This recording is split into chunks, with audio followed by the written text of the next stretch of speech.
কি টাকা কোথায় যায়? গরিব মানুষের টাকা কোথায় যায়?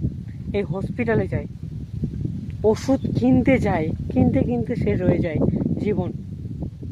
আর কোথায় যায়? ডিমান্ড, দাবি, মেয়ের বিয়ের দাবি। একজন হ্যালো, আমি গাজী সরকার। আজকে আবার চলে এসেছি একটি নতুন ভিডিও নিয়ে।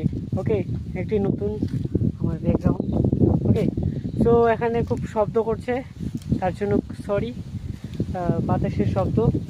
তো আজকে আমি আলোচনা করব যে একজন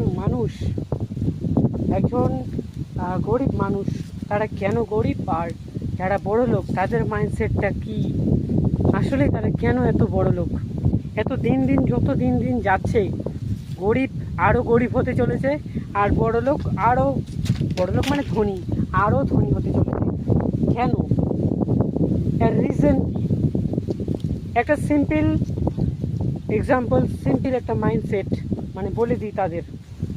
আমরা গরিব কেউ নই, আমাদের মাইন্ডসেটটা আমাদের ঠিক করতে হবে। আমরা এখান থেকে যদি গরিব হয়ে যাই তাহলে আমরা গরিব, আর এখান থেকে যদি বড়লোক হই, ধনী হই, তাহলে আমরা ধনী হব। আমাদের আচরণ, আমাদের যে ভাবভঙ্গি, কথা বলার, 2-5 টাকার জন্য লড়াই, দোকানের জন্য, এটা কিন্তু গরিবের মানে ধনীর নয়, লক্ষণ নয়। অ্যাকচুয়ালি আমাদের ভাবতে হবে আমাদের মাইন্ডসেট কীরকম ধরনের আমরা পরিবেশের সঙ্গে ব্যবহার মানে ওঠা বসা করি। ওকে, তো সেই দিকটা আমাদের নজর দিতে হবে। আমাদের ব্যাকগ্রাউন্ডটা যেরকমভাবে আমাদের হোক না কেন, আমাদের ব্যাকগ্রাউন্ডটা বিশেষ একটা মানে গুরুত্বপূর্ণ ভূমিকা পালন করে। যেমন হচ্ছে আমাদের পরিবেশটা যদি সচ্ছল সুন্দর না হয়, তাহলে আমরা অবশ্যই সেই পরিবেশেই, সেই ব্যাকগ্রাউন্ডেই আমরা বহে চলে যাব। ওকে, সো আমাদের কয়েকটা জিনিস যেটা গরিব মানুষগুলো আমরা করে থাকি, এই কয়েকটা জিনিস যদি না থাকে না, তাহলে এই গরিবগুলো সবাই মানে ধনী হয়ে যাবে। কি? নাম্বার 1 হচ্ছে হসপিটাল, নাম্বার 2 যৌথ, ডিমান্ড, দাবি, এই দুটো জিনিস বেশি করে। আর হচ্ছে জমি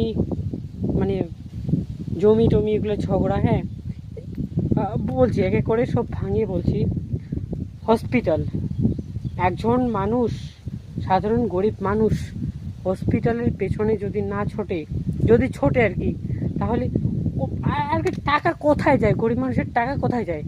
এই হসপিটালে যায়, ওষুধ কিনতে যায়, কিনতে কিনতে শেষ হয়ে যায় জীবন। আর কোথায় যায়? ডিমান্ড, দাবি, মেয়ের বিয়ের দাবি। একজন বাবা কোথায় যাবে টাকাগুলো? এই দাবিটাতে যাচ্ছে। সমস্ত জীবনের খরচা যে উপার্জন করেছিল, সব টাকা কোথায় যাচ্ছে? ওই দাবিতে চলে যাচ্ছে, এই দাবিতে চলে যাচ্ছে। এতটাই মানে এটা একটা সিস্টেম করেছে যে গরিব মানুষ গরিবই যেন থাকে। দেখো না, একজন মানুষ সারা জীবনের কামাই দাবিতে দিয়ে দিচ্ছে, ভাবা যায়? ওই দাবি যদি না দিত, তাহলে আজকে সবাই মানে অনেক গরিব ধনী হয়ে যেত। আরও বেশ কিছু জিনিস আছে যেগুলোর জন্য মানে গরিব। একটা সিম্পল উদাহরণ দিই। আমি ভিডিওতে বলেছি, আবারও বলছি, যে যারা ধনী ওরা হচ্ছে এখানটা মানে এই মাথাটাকে খাজানা মনে করে। এটা বলেছি আমি আগের ভিডিওতে বলেছি, আগের ভিডিওগুলোতে। আর যারা গরিব মানুষ তারা হাত পা দিয়ে কাজ করে। এই হচ্ছে তফাৎ। ধনী মানুষ সেটাকে খাজানা মনে করে, আর গরিব মানুষ হাত পা দিয়ে কাজ করে, এগুলোকে খাজানা মনে করে। এই হচ্ছে তফাৎ। তার চিন্তা করে, থট প্রসেস, ভাবনা চিন্তা বড় তাদের, এখানটাতে ওরা বদলায়। আর আমরা খেটে খুঁটি হবে না। হ্যাঁ, হার্ডওয়ার্ক প্রয়োজন, কিন্তু এখানটাকে বদলাতে হবে। আর কিছুটা পারম্পরিক যেটাকে বলে যে চলে আসছে নিয়ম, এই দাবিটাতে অনেক টাকা যাচ্ছে, অনেক অনেক টাকা, জীবনের সমস্ত টাকা একজন বাবা মা তার মেয়ের দাবির জন্য দিয়ে দেয়। ভাবা যায়?